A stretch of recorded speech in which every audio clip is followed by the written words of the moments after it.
Ladies and gentlemen, welcome back. You're currently tuning in to the official broadcast of the PUBG Mobile Global Championships 2022. And we're currently tuning in to day number 2, or should I say, the last day of the Last Chance qualifiers, featuring 16 teams and only 5 will move forward to the main event, which will happen early next year. And of course, joining me right here is none other than Mafioso from Team A7. You guys know this. They're currently in second place. So you guys had an amazing performance yesterday. 1 winner chicken dinner. And of course, you guys stopped a little bit on game number 2, but so far overall, number 2, right? So are you confident that you'll be playing well today? And how is the team looking right now? Então, ele parabenizou a equipa por jogo muito bem feito ontem, que estão no top 2 e com uma vitória de chicken dinner. O que vocês vão fazer hoje? Estão confiantes que vão ficar na mesma posição? A gente está muito confiante hoje, porque a gente vem trabalhando muito para trazer um bom resultado aqui nessa Last Chance. Então, hoje a gente vai fazer o mesmo jogo de ontem e acredito que hoje vai ter mais vitória do que o jogo de ontem. So, yeah, they're very confident for the game today because they've been playing hard for the Last Chance, and they will try to do the same game as yesterday, but with more wins for today. Wow, there are more wins for today. That is definitely something that we look forward to. And of course, of all the 3 maps that we'll be playing for the day itself, which one is your team most confident and comfortable with? And what problems do you face on the other 2 maps? Or are you just really good at all the maps, would you say? Então, tipo dos 3 mapas, qual é o melhor mapa para o vosso time e qual é o problema que vocês enfrentam nos outros 2 mapas? Ou se vocês vão de bem em todos os mapas?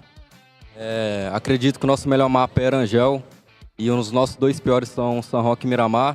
São Roque devido ao nosso spot, que é no centro do mapa e muitos times caem ao redor, pode travar a gente. E Miramar devido à nossa rotação atrasada, que os spots são bem no norte do mapa. So for them, Arangel is the best map for them, but Sandhawk, and they have a problem because they land in the middle, and then all the other teams are around them, so it's very hard to fight all of them. And for the last map, they always go for the north, so sometimes they lose some time doing the translation, so they will lose time to get to the center. Great, amazing analytics on what they feel as a team right here. And of course, how are your teams plan to stay in position 5? Of course, we know that the top 5 will move forward to the main event of PMGC. So are you guys going to be playing more aggressive? Are you guys going to play safe? Tell us, what is your plan for today? Então, qual é o plano para o jogo de hoje? Vão jogar mais agressivos para continuar no top 10 ou vão fazer um jogo mais assim retardado? No jogo de hoje a gente vai jogar no mesmo estilo de jogo, para garantir o top 1, a gente quer o top 5, mas a gente quer o top 1, ficar em primeiro lugar, vai ser muito gratificante para a gente. Então a gente não vai evitar de trocar tiro, se a gente tiver que matar, a gente vai matar. E espero vocês aí na busca desse top 1. So for them, of course, they'll play the same game, but even for him, it's they'll be more aggressive today. Because of course, they want to be in top 5, but they want to finish today as the top 1 team. Wow, they're not stopping at number 2. That sounds very, very positive coming from Team A7. Now, last question right here. Now, if the teams are hearing this, anything you want to say to all the other 15 teams competing here at the Last Chance qualifiers for PMGC? Então, como última pergunta, ele quer dizer, qual é a mensagem que você quer enviar para os 15 outros times que estão aqui jogando o PMGC? A mensagem que eu queria enviar é que para eles tomar cuidado com a gente está muito confiante. A gente vem treinando bastante, estudado bastante eles e hoje a gente vai mostrar o poder da nossa bala. So the message for all the teams is for all them to be careful because they'll be studying all the different 15 teams here, and for them to be very careful because if they see them, they'll be shooting at them. Wow. Be careful, ladies and gentlemen. A7 is coming for you. Thank you so much, Mafioso, for that amazing interview. Now, of course, ladies and gentlemen, we're going to kickstart match number 1 in a few short moments. Don't go away. We'll be right back after this with, of course, with the host and analyst. And we'll see you guys in a bit. Take care, guys. Bye.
It is the final day of action here at the PUBG Mobile Global Championship 2022 last chance stage. At the end of our next 6 matches, only 5 teams will be joining the rest who have already qualified through into the biggest event of the year, kicking off in January.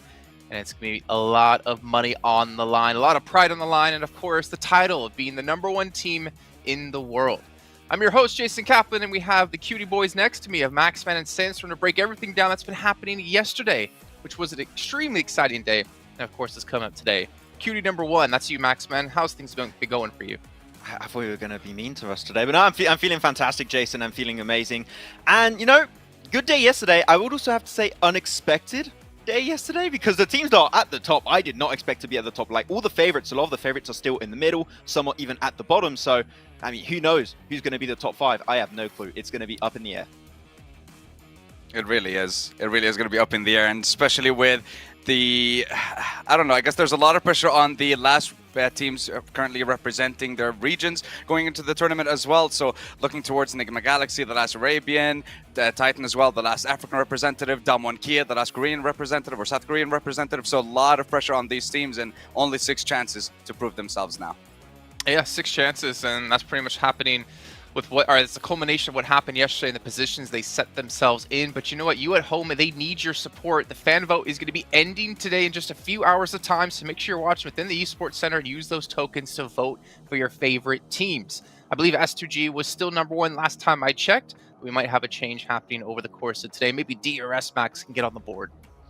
I think there's a chance for them. I put my vote in. No, I'm not gonna lie. I put it in for Game Lord because you know what? Could have given a little bit of hope to my home team eventually, right? But yeah, it was. Oh, now they're your home team. When they're doing all right. Hey! I always hope, okay, but my expectations were a little bit all over the place, okay. But I am Team Narvalo today.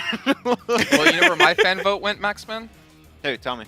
I went over to Sony Xperia because the Sony Xperia 1.4 Xperia stream is made in collaboration with professional esports players, and you can play PUBG Mobile in 90 Hz with Xperia Stream's total cooling system and multiple ports for intensive gaming and streaming. That's where my vote goes. Sandstorm, where did your vote go? My vote went for Maxman because he's an amazing analyst and he's dressed very nice today. I'm here to counteract some of Jason today. Had a really cool transition. John, can we get one of them in here for Sandstorm?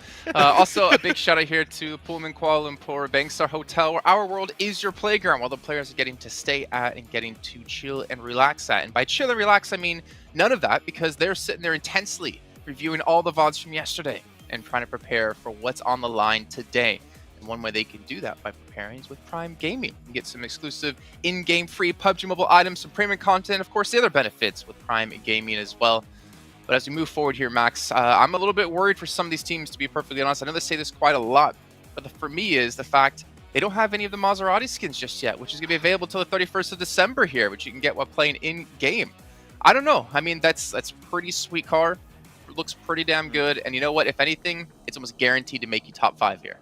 I was told officially that if you do have the Maserati skin in-game, you'll get official extra style points, okay, added to the mix. Ooh. So I want to see if you can get some extra style points on board. But yeah, and as we know, style points is the tiebreaker between teams after chicken dinners, placing points, eliminations, how big your roster is, who's the tallest team, who can eat the most pierogies, stuff like that. But you guys at home should be following us over on social media with all the official PUBG Mobile esports channels.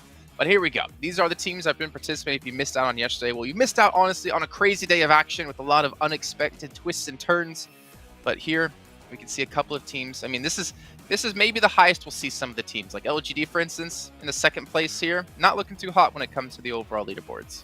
It's super interesting, really. I think that Sandstorm, as I already said earlier, I think that this first day came very unexpectedly for a lot of the teams that are currently at the top. Like, we'll look at the leaderboards later on, but DRS have been able to absolutely dominate in yesterday's matches and are just looking hyper aggressive, and it's been paying off so well. And well, Navarro, he's just a team on his own. Sure. He just keeps on surviving. It's insane.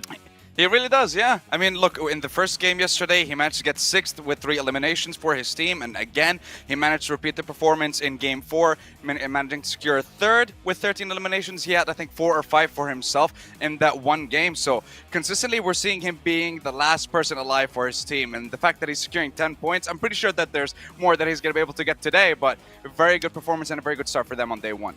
Well, we have to clarify as well, those are points they've gotten as the only player remaining for their team.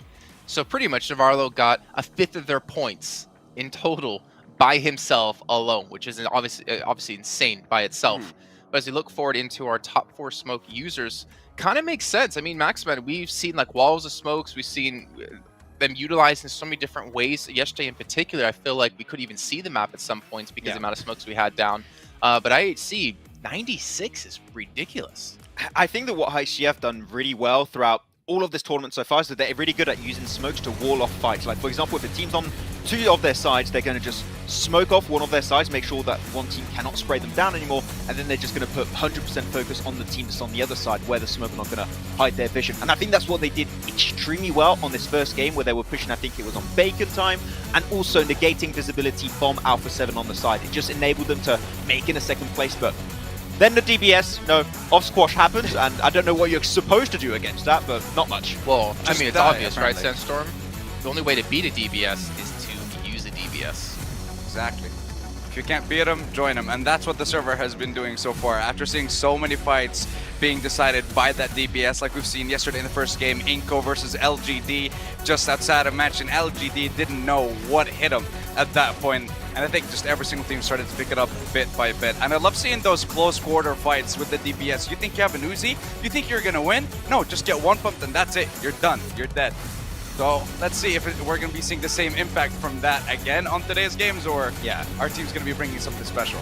It's insane how the DPS... Oh, okay, this was a weird one. I would love to know what was the shot call of that player. Like, let's just send us a 3-cart in a compound with no smokes and just get sprayed down by Mao Mao from LGD. That was...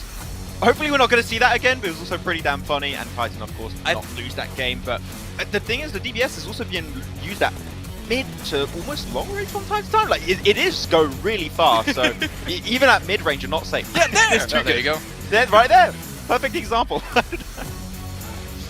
I mean, you mentioned Titan, Maxman. Really interesting to see as well. Like, if they end up qualifying somehow, because they're currently, as you can see, in 5th place, that 6th match of yesterday, I think, is going to be the real page turner, the one that everyone's going to look back on, because Axer, unfortunately, couldn't play that last match. It was 3-person team for Titan, and they ended up winning things and catapulting themselves into 5th place. That in itself is a great story, and hopefully Axer today is going to be able to help continue to build that momentum with this team. But DRS, Alpha 7, IHC, Inko, and Titan, all in our top 5 at the moment. But Maxman, Bigatron, 6th place. It's possible. It's still there. The hope is there. The hope is that, like, literally, if BTR qualify, I'm going to lose it. I will be so hyped to see them in the Grand Finals LAN event in Jakarta. It doesn't get any better than that. It will be the best PMGC and the best PMGC Grand Finals, Jason. It's peak fiction. Sandstorm, Maxman did say off-air yesterday when we were done with the show that if BTR qualify for Jakarta, Not my eyebrows. he is shaving his eyebrows. Ah, okay. Oh, wow. You know what? Now I really want to qualify and go like straight up into 1st place. Looking right now at DRS and Inko, these two teams, I'm just going to brush right past that. DRS and Inko have been absolutely sensational. DRS for sure. Yesterday, by the way, was the best performance that we have seen from DRS in the PMGC. 81 total points, 32 eliminations. Not once have they been eliminated in the bottom parts of the leaderboard. Every single time they've been in the top 7, with 4 of those games in the top 4. They're doing exceptionally well, and not what I expected compared to the performance that we've seen before. So definitely going to be on the lookout for them in these games. Yeah, and I think, Max, like, if we look at DRS, I mean, obviously we see them around for multiple years in a row. I didn't really have them this high on my radar, or this high on my rankings when I look at the rest of the teams they're competing against. But I am pleasantly surprised, but I do worry. Going into today, can they replicate that performance? Yes, they built up a 30-point lead between 1st and 5th place, but I'm not sure if they can do this back-to-back 2 days in a row. I would have to agree. If you're looking back at DRS and how they played in the group stage, I think that DRS is like, no, middle of the pack. I didn't expect them to qualify in top 5. But this new DRS 2.0, is playing hyper passive, but the moment that they flip that switch, they just go in super aggressive mode, start clearing zone after zone after zone, and taking as much space in the circle as they possibly can. It is a team that can now convert chicken dinners. I mean, we saw it yesterday in that, what was that, game number 4, 10 eliminations and a chicken dinner, followed up with a 4th place, a 3rd place on game 2. They got a 2nd place. They just keep getting these top 5 finishes. And when you have such a short tournament, only 2 days of play, that might just be enough to remain in that top 5. Well, let's actually take a look at your teams to watch. Maybe either one of you do have DRS actually in there. Oh, okay. Well, Max, I'm glad I threw it to you to talk to about him. I didn't even know you had him as a team to watch, so we know exactly why you're going with them. Game Lord, I'm kind of guessing because you're French. Exactly. French. And then Bigatron because you don't want to lose your eyebrows. Also, then I do have to speak for the segment. I don't think so. Sandstorm, why? Several reasons. Besiktas, they managed to get themselves a chicken dinner yesterday, but 4 of their 6 games were in the bottom 4. So that chicken dinner did give you a chance to keep fighting and stay alive in this tournament. But other than that, it's going to be very difficult for them for the rest of the games. HVVP, we've seen them come back again. Chicken dinner, huge improvement on their performance. But which HVVP are we going to be seeing? The one that drops north side of George, gets a decent amount of points, like we've seen in days 1, 2, and 3 of the group stage, or are we going to be seeing the one where they drop on the west side of Millie Base and just completely get no points whatsoever? And Inco, need I say more? I don't know what to say about these guys. I said they weren't going to get into top 5. They already are. I believe they're going to make it, and I'm just going to leave it there. To talk Well, on Maxman, let's go for it. Sandstorm did say that if Inco do qualify in top 5, he's going to shave his eyebrows. So I like this. This is good. I like this change of pace. We'll do that. Oh. I was complimenting you like 2 minutes ago. You should be on my side, Max. What happened? There is no sides here on the desk. It's everyone for themselves. No. Maxman, what were you going to say about HVVP? So I want to touch on HVVP because I was able to look back through the VODs a little bit yesterday and through the map feed, and I really think that the main issue I pointed out yesterday is really coming into like be the main issue for them, which is they are just a little bit too slow on the rotations. Like a lot of the teams that play Edge are just so quick. They really are. They see the circle, boom, everyone almost instantly in their cars playing Edge circle. HVVP, especially if they go for secondary drops, they're just a little bit slower to get in like the flow of things, and they just get gate kept so often. I think they had 3-4 games in a row yesterday where they just get gate kept, and they just could not get in any strong position. I think if they just speed things up a little bit, they'll be there, because technically the entry points are good, just a bit slow. So if they speed things up, I think we can see the new HVVP we wanted to see here. Okay. Well, you know what? I mean, hopefully they've been able to realize that as well and have been able to figure some things out to improve here in that second day. It wouldn't be a PMGC in my eyes without HVVP there. There's also a couple of other teams. I mean, Sandstorm, we've got Vampire Esports in 15th place. Didn't expect that to happen considering what we've seen from them in the past. Enigma Galaxy in 13th place, Besiktas in 12th place, LGD in 11th, and even Reject Damwon 10th and 9th respectively. There's a lot of these big name teams and big players that we've seen just over the course of this event alone that just haven't been able to perform in that first day. I mean, sometimes it can come down to there's a lot of pressure on the teams. It can come down to not having the international experience in these tournaments, and it can also come down to the fact that we have the best teams in the world, and there's bound to be some teams that are not going to be able to perform on that level. But sometimes we do get surprised with, for example, like you mentioned, LGD. They had a strong start in the group red, and then not being able to make it into the grand finals, struggled a little bit, but they performed very well in the survival stage, which is kind of what baffles me a little bit. Is this the group green effect? Whenever they're like teams from group green or their LGD just can't do anything? Well, I'm not going to answer that question, but you know what? Maybe our casters can answer that question, or just let the gameplay alone answer it, because we're going to be heading over to our commentators to kick off our first match here of the day, our one of 6 remaining matches here in our last chance stage. So John Allen and Blink, take it away. We are over the midway hump and we are going downhill, and we will not be stopping. There are no brakes on this train, Blank. We're inexorably drawing to a close here at the last chance stages, and all of these teams, they're trying to hang on for dear life. They are 100%. I mean, there's not many places you can hang on. Some of these teams are on the outside of the train as well, so it's getting real windy out there, and there's a tunnel coming up, so they got to duck their heads, make sure that they can make their way through these last 6 matches. There is some teams that I worry about massively. I'm looking it down towards the bottom of the leaderboard. Vampire Esports, 25 points, Bacon Time. The 2 tied teams joining one another arm in arm in the bottom of the leaderboard itself. I do think that a comeback can still be made, but it will be very difficult to make happen. LGD, on the other hand, known for that type of bounce-back nature. They're very elastic, very trampoline-like. We'll see if they can hit those numbers today and get themselves up towards that top 5, because yesterday there were some things that just weren't working out for them. But heading over to our angle, our first match of the day, and it will be all concluding in 5 more matches after this.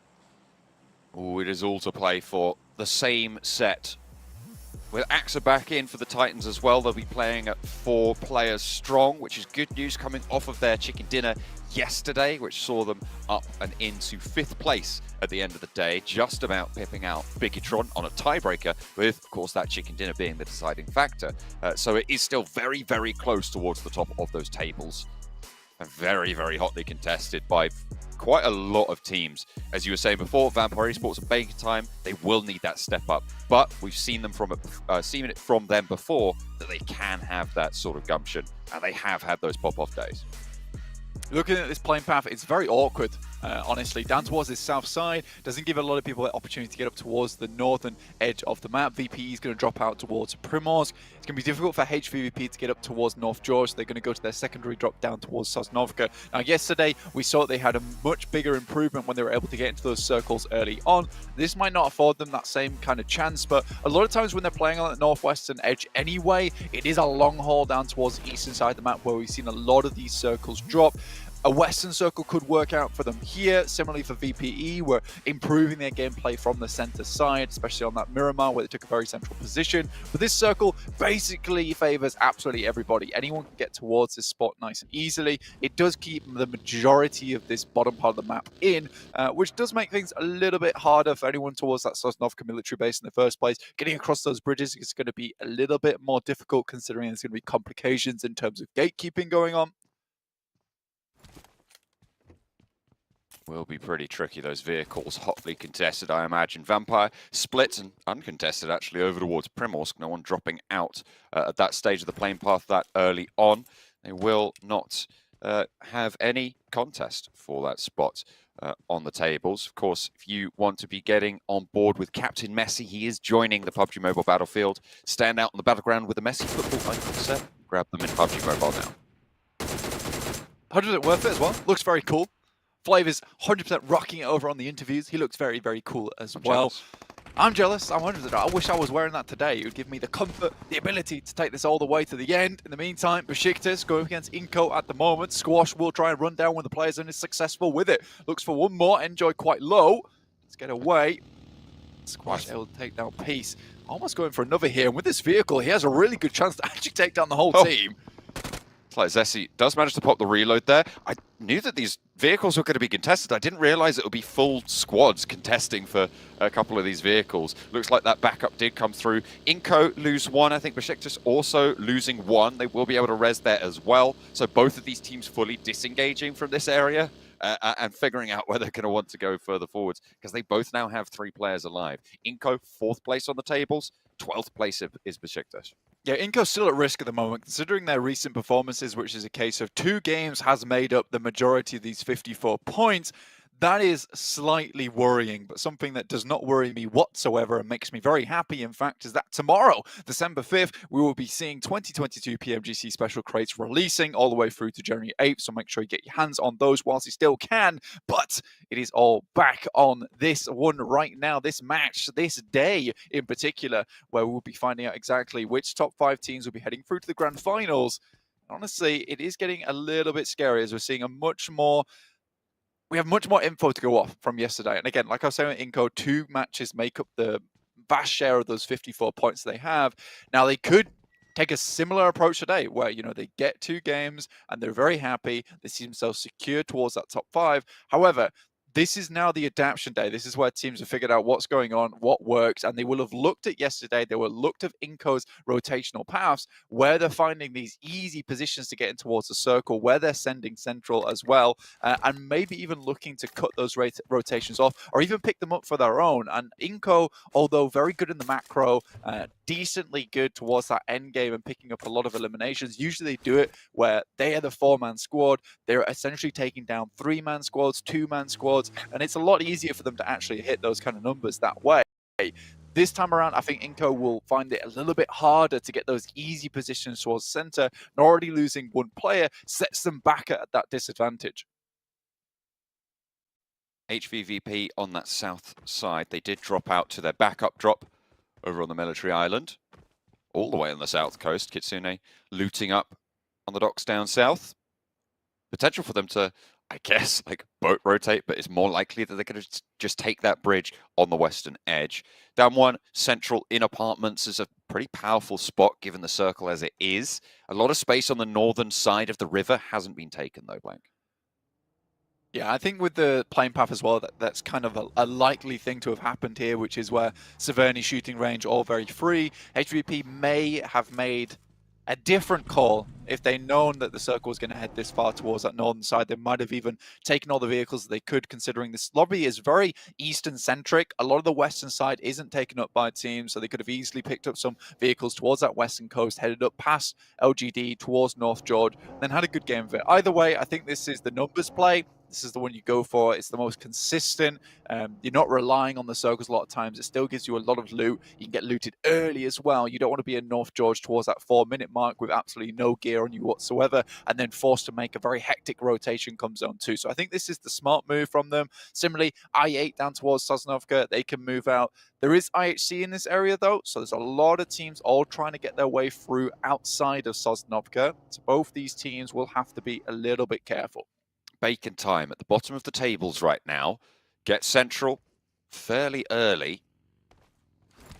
Currently playing, well, I'd say central. They're sort of on the outside of the center pack right now, but it's a pretty solid compound as well. Like nice sight lines out nearby to them.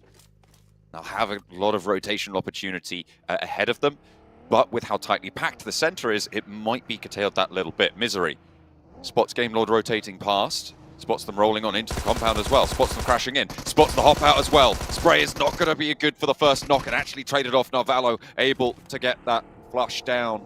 And Misery out for Bigatron. Really needed to find that first knock on the roll-up. It was curtains from there. Misery's usually very good at that, which is catching players off guard, but I think that he was a little bit all over the place there, panicking slightly. Maybe holding a singular angle could be good, but I think he was attempting to keep himself hidden from these players as they came in, but there were so many sight lines into that building that it is difficult unless you are prone, in which case you have no real vision other than in being able to hear the sounds of the vehicles rolling up to make that surprise play, and then relying on the rest of the team to try and take some shots outwards. So for BTR, they attempt to go for the sneaky assassin maneuver, however, it does not work out in their favor. HVP now finally making their move out. This is towards that northern side, heading over the western bridge at the moment. DRS left this position earlier on, so they will have to move through them at some point, but the Pachinki's in the way, so there's a lot of spots to be hidden in. The western bridge, uncontested. And Vampire, as you said, out of the way. Moving forwards on that western side, Alpha 7 swinging up north.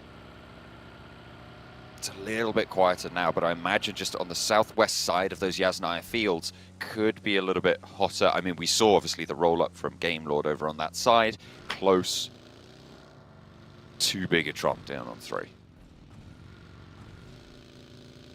Bigatron obviously losing a couple of players, not ideal, but again, this is why most teams will shift really central early on. I think it's acceptable to play very center on that first zone shift just because you're expecting a circle like this to occur. And then people can start to play edge from here on out. But getting a central spot early gives you a very high chance of getting in towards that area. Game Lord deciding to move a little bit further in, clear out maybe one of these teams. And BTR have to be quick with it now. Obviously getting shunting out of that top 5 placement. 51 points, tiebreaker on the chicken dinner. Going down here at the start of the day would not be good for them. So when Ney goes through the window, it's absolutely perfect. Liquid will be going down first. Oh, another one in through the window. 2 nades, 2 knocks. It's Jen Foster, a third nade through. They will be able to find an answer a little bit. Has the M249, a lot of bullets, but not going to be able to find the second knock onto Victor. Narvalo does fall, but Bigatron swept aside. Game Lord, their bane right now. Very central in the circle as well, and a powerful garage to be able to claim for Game Lord moving into those top 5. Exactly, John. That pushes them up past Titans nicely with 53 points, just behind Inco at the moment by 2 points overall. That's a 4th place finish. So Game Lord doing a very good job so far. Yes, a lot of these points have been kind of almost saved by Narvalo, able to get a few eliminations here and there on board, which does pump up that totals a little bit. We saw that he got 10 points yesterday. Either way, if you look at that, a 10-point margin underneath them at the start of the day would have sat them in 39 points, would have been in 11th place, or 10th place at the moment. So you're a bit worried about that type of thing. I think that for Game Lord, they're happy that Narvala was able to get as far as he did, but these 4 eliminations and a good first take on the circle gives them a lot more loot in terms of being able to grab the supplies that BTR dropped off the loot crates, and then also have this position to play around with. Bacon Time are starting to roll up on that top side. No real compound for them though, so Game Lords still have this really strong compound towards the center of the circle with high ground to play around with. There's walls around here too, which makes the crash a little bit more uncomfortable. I think maybe BTR just had to be a little bit quicker with those nades, and for Game Lord getting up